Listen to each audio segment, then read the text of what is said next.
Hey guys, welcome back to Tower of God New World. In today's video, I wanted to go through the best tanks in the game. Now, what I'm going to do is I'm going to go through the tanks that are currently the best for most players to use. You know, we're in that progression phase, even for my account on chapter 18-8, what the best tanks are for me personally. But then I want to talk about the end game, because at the moment, the problem with tanks is they're really hard to invest into, because instead of investing into a tank, you really want to be investing into your carry DPS. And I want to give you guys some speculation on my thoughts. Now, this isn't 100% right. This is just my thoughts around it based on, you know, what I've learned from the game and what I've seen so far on what tanks I think will be like the best, just tanky units once they're fully built. But once again, that is much further down the track, because at the moment you want to be concentrating on building up your carry units, and most people haven't got like 3 carries built yet. So let's get into it. First of all, the other thing I want to mention is, when I talk tanks, I'm not talking when we go filter, roll, tank. I'm talking the characters that actually perform the role of a tank and take the most damage and survive the longest. So the top 2, and I don't think I really need to say this because we've all known it for a long time now. I've made several videos talking about it, but the top 2 tanks in the game are Data Mashni and Data Zahad. These two both have invincibility effects, which means they just survive longer than anything else, because when we're in this progression phase, in this mid-game phase, chapter 18, 17, 16, 15, 14, and any earlier than that, you essentially don't have units duped up. So trying to put a tank, who's a tank, for instance, someone like, who is a tank character? Someone like this guy, he's just going to insta-flop, because he doesn't have the investment. Whereas these two have invincibility, so even at 1 copy, they are going to survive. Data Mashni is going to survive. Even if she gets 1 shot at the first second of combat, she got like 12 seconds in her. Data Zahad's a little bit different. He does get dodged, so as you invest more, he does survive longer and longer. But in general, you get at least 9 seconds out of this guy. So 100% the best 2 tanks in the game. And I argue that it is incredibly difficult to progress in the game without one of these 2 for the early phase. Like to chapter 16, it's really hard without them, because they are just the best tanks to take all the aggro, take all the damage, while the rest of your team builds up their energy and sets up. So those 2, 100%. They just have invincibility, and you can't replace invincibility. Now, the next one after that I want to mention is probably going to be your just next best tank, and that is going to be your hypercarry unit. Now, people that are running ranged hypercarry units, well, that's not so hypercarry, they're just like their carry DPS, but the ranged ones, not so much, because they're not taking all the heat. But with a character like Hats, and also something like Hua, if you have some of these characters that are quote-unquote hyper carries, where you invest everything into them, they get super chunky, you put them 20 levels above everything else, they're actually going to be your next best tank, because they have the investment, they have the stats, they can avoid damage. Hua has shields, especially the shields through her level 2 exclusive equipment. Hats has extra dodge and attack evasion, dude, I can't speak, but those type of carry units that have higher levels, higher investment, more dupes are just going to simply be your next best tanking option. Often my Hats and my Hua will survive longer than my Data Mashni and my Data Zahad,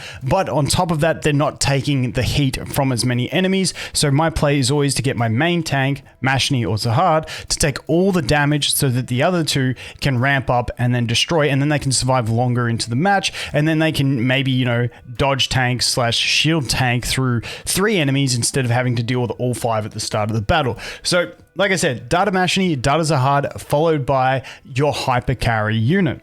Now, the next one after that I want to mention is going to be my boy Karaka. Now, this guy, God tier in the first 8 chapters, falls right off a cliff after that, and really doesn't get used too much unless you have dupes into him. However, he does serve a niche tanking purpose, which is better than a lot of the other tanks in the game. Like I mentioned, if you go ahead and you slap one of the other tanks in the game, like this guy's the only one I've got that I can see as a tank. Who else is a tank down here? Anyone? Any tanks? If you throw these guys in, they're just going to... Yuri as a tank, I think Yuri's more of a DPS or a highly invested tank. I'll talk about her in a minute. But if you slap him in, he's just going to insta-die, and it doesn't matter. Whereas at least with Karaka, if you throw him in and you just have one copy, he's going to die really quick, especially if you have him low level. He's going to die instantly, but he is going to come back to life, and he is going to fear the enemies. Now, straight after that, he's going to taunt them again, and he's going to die instantly again. But as your next best option for like a little cheesy, buy a tiny bit of time, it would be Karaka, because he does come back, he does feed the units, he does buy a little bit of time, but he is nowhere near as good at doing what Data Zahad and Data Mashni do. And unfortunately, you know, he is a tank, but he's not as good as a tank as the assassin and the warrior. Go figure. But that is that one. And that's pretty much what my thoughts are around the early to mid game through what I've played through up to chapter 18 at the moment. Mashni Zahad, top tier, hyper carry, next best, especially once you've cleared like 2 units and then your tank dies, you're pretty much good after that. And then also Karaka can be used in a pinch. Now, past that, when we look to the later game, once we've invested in, you know, 3 damage dealers, we've got all our main DPS leveled up, and then you're looking to build another tank. Who do I think is going to be good? There's one that I think is going to be amazing, and this is just based on the way that I know, if I can find the dude, the way that I know shields work for Hua. Hua's shields are so strong and so potent and protect her so well, and if you keep proccing them, they're fantastic. But this guy creates a barrier equal to 160% of his attack for 2 seconds upon using a basic attack. So he is going to spam the shit out of refreshing this shield, and I know from fighting against him in campaign it's annoying. It's a matter of whether, depending at what deficit you're pushing at, if you build him. Once again, I don't recommend building this guy. He is one that I will personally build to test out, but I'm not recommending you build him yet. This is speculation, but he is definitely one that I am going to invest in because I think he's going to be an absolute beast. But if you can get enough attack speed on him, and he just keeps punching out those basic attacks, he's going to refresh the shield so fast, it's not even funny. So I'm curious to see how potent it is, at what deficit it falls off and stuff like that. But I definitely think if this guy's not being controlled, he can refresh that shield and be completely functional as a really good tank. Once you get the dupes, once you get the investment into him, you get the gear, all that sort of stuff. You know, they need the friendship up, they need that extra evasion. Anything that is tanking needs all the investment in the world because they need the evasion, they need the tanky stats. But I think he's probably going to be one of the best quote-unquote tank units that is a tank that doesn't cheese around with like invincibility or extra lives or anything like that. Now, moving on from that, I mentioned I wanted to talk about her, but I want to talk a little bit about Yuri, because Yuri's one for me where I feel like she's more of a damage type based unit than a just tank. I feel like she falls more into the category of a warrior for me. But once again, she does have that shielding capacity where she grants herself the shields.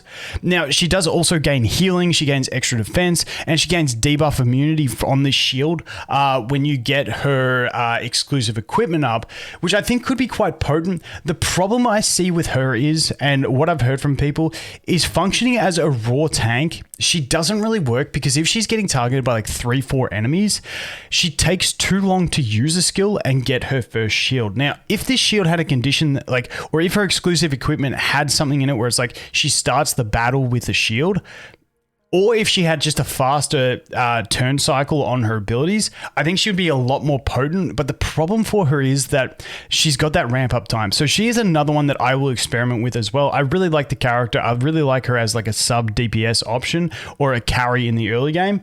But I'm not too sure how functional she'll be, how functional she will be in the end game.